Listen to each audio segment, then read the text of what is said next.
देखिए, पेशा कानून का प्रारूप तैयार है, नियमावली भी बन गई है, अधिकारी पदाधिकारी उसकी समीक्षा कर रहे हैं। महिलाओं के खाते में 2,500 रुपया भी चला गया, लेकिन उसके बाद ना बाबूलाल जी की तरफ से किसी तरह की टिप्पणी आई और ना सीपी सिंह जी की तरफ से कोई टिप्पणी आई। रघुवर दास जी को अचानक से झारखंड की चिंता हो गई। भारतीय जनता पार्टी का यह भी आरोप था कि दिसंबर महीने में यह योजना बंद हो जाएगी। भारतीय जनता पार्टी का जो चाल चरित्र और चेहरा है वो इस राज्य की जनता बहुत अच्छे ढंग से समझती है। गठबंधन के अंदर में जो भी फैसला होगा उस फैसले के साथ में झारखंड मुक्ति मोर्चा आगे कदम बढ़ाएगी। राज्य की जनता ही हेमंत सोरेन सरकार के कामकाज की समीक्षा करेगी। दिल्ली विधानसभा चुनाव में झारखंड मुक्ति मोर्चा का क्या होगा रुख, आज इसी पर हम चर्चा करेंगे। हमारे साथ केंद्रीय महासचिव झारखंड मुक्ति मोर्चा के विनोद पांडे मौजूद है। बातचीत करेंगे कि अब सभी की निगाहें टिकी हुई है कि आखिर झारखंड मुक्ति मोर्चा का रुख क्या होगा दिल्ली विधानसभा चुनाव में, क्योंकि आज राज्य के मुख्यमंत्री हेमंत सोरेन दिल्ली गए हैं। ये बिल्कुल स्पष्ट है, दिल्ली में विधानसभा का चुनाव संपन्न होना है और हम इंडिया गठबंधन के पार्ट हैं और गठबंधन के अंदर में जो भी फैसला होगा उस फैसले के साथ हम चलेंगे। लेकिन आपको नहीं लग रहा है कि इंडिया गठबंधन कहीं ना कहीं बिखरता हुआ नजर आ रहा है? जैसे में अगर झारखंड की बात करेंगे तो आप लोग के साथ सहयोगी दल में कांग्रेस है, तो वहां पर क्या कुछ रुख होने वाला है? कोई बिखराव नहीं है और जो भी आपको दिख रहा है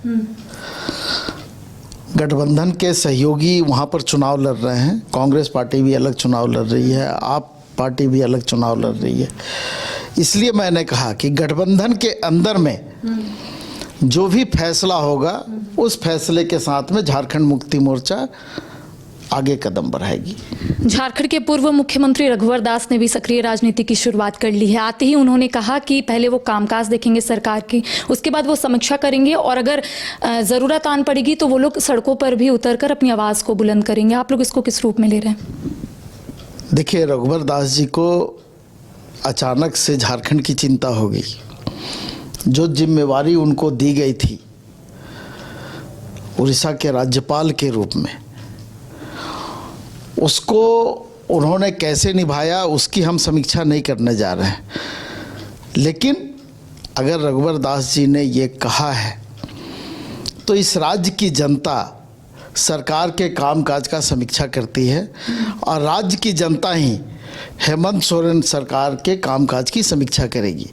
इस राज्य की जनता ने जो जनादेश दिया है हेमंत सोरेन के नेतृत्व में इस राज्य में सरकार बनाने का, सरकार बनी है, सरकार के द्वारा कामकाज प्रारंभ कर दिया गया है। प्राथमिकता के आधार पर हम उन सभी वादों को पूरा करेंगे जो वादे हमने विधानसभा चुनाव के वक्त में राज्य की जनता से किए। बीजेपी का आरोप है कि मैया समान योजना के अलावा जितनी भी कल्याणकारी योजना उसके पैसे नहीं आ रहे हैं, चाहे हम विधवा पेंशन की बात कर लेंगे या फिर वृद्धा पेंशन की, तो सरकार क्या करेगी आगे? देखिए, सवाल तो भारतीय जनता पार्टी चुनाव के पहले भी उठा रही थी, सवाल अब भी उठा रही है। सरकार जब कोई भी योजना लाती है तो उसकी तैयारी करके लाती है, कहाँ से पैसे आएंगे, कैसे हम लाभुकों को पैसा देंगे, कहाँ से हम लाभुकों के हित में काम करेंगे, ये सारी चिंता सरकार करती है और तभी योजनाएं धरातल पर लाई जाती है।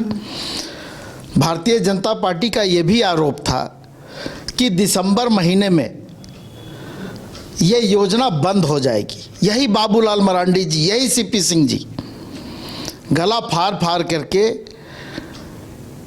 चुनाव के समय में चिल्लाते थे, लोगों को दिग्भ्रमित करने का काम करते थे। लेकिन दिसंबर भी पार हो गया, 56 लाख महिलाओं के खाते में 2,500 रुपया भी चला गया।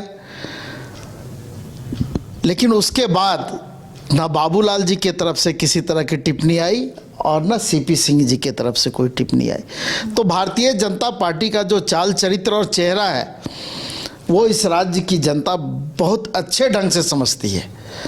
और भारतीय जनता पार्टी के नेताओं के जो बयान आते हैं, चाहे सरकार के कामकाज को लेकर के हो, सरकार की योजनाओं को लेकर के हो, हम समझते हैं कि वो सिर्फ सुर्खी बटोरने का काम करते हैं, उनको जनता की चिंता बिल्कुल नहीं है। आप लोगों के घोषणा पत्र में एक और बात का जिक्र है कि 1932 खतियान के आधार पर स्थानीय नीति आप लोग लागू करेंगे, सरकार अगर आप लोगों की आती है, और घोषणा पत्र में भी आप लोगों ने इसका जिक्र किया है। तो क्या इसको लेकर कुछ रोड मैप सरकार ने तैयार कर रखा है? देखिए, हमको लगता है कि विपक्ष से ज़्यादा चिंता आपको हो रही है, होना भी चाहिए। थोड़ा जल्दीबाजी में आप हैं। आप थोड़ा सा इतिहास में जाइए। पिछले विधानसभा के समय में आपको पता होगा कि विधानसभा से ये विधेयक पास करके भेजा गया। कहाँ लंबित है, किसके दबाव में लंबित है, किस तरह से लंबित है, इस पर भी चर्चा कीजिएगा तो ज़्यादा बेहतर होगा। अच्छा, एक आखिरी सवाल, पेशा कानून को लेकर सरकार क्या सोच रही है? देखिए, पेशा कानून का प्रारूप तैयार है, नियमावली भी बन गई है, अधिकारी पदाधिकारी उसकी समीक्षा कर रहे हैं, उस पर चर्चा कर रहे हैं। कोई भी कानून अगर लागू करना है तो उसके पहले उसमें जो भी कमियां हैं, खामियां हैं, उसको दूर किया जाता है। तो वो काम अभी सरकार के अंदर में जारी है और हमको लगता है कि सही समय पर वो कानून भी इस राज्य में लागू हो जाएगा। तो देखिए, दिल्ली विधानसभा चुनाव में झारखंड मुक्ति मोर्चा का क्या रुख होगा ये तो आने वाला वक्त बताएगा, लेकिन इसके साथ ही झारखंड में सरकार ने जो वादा किया था उसे सरकार धीरे धीरे करके पूरा करेगी, ऐसा विनोद पांडे का कहना है। फिलहाल कैमरा सहयोगी गौरव के साथ करिश्मा सिन्हा, न्यूज़ बाइस्कोप, रांची।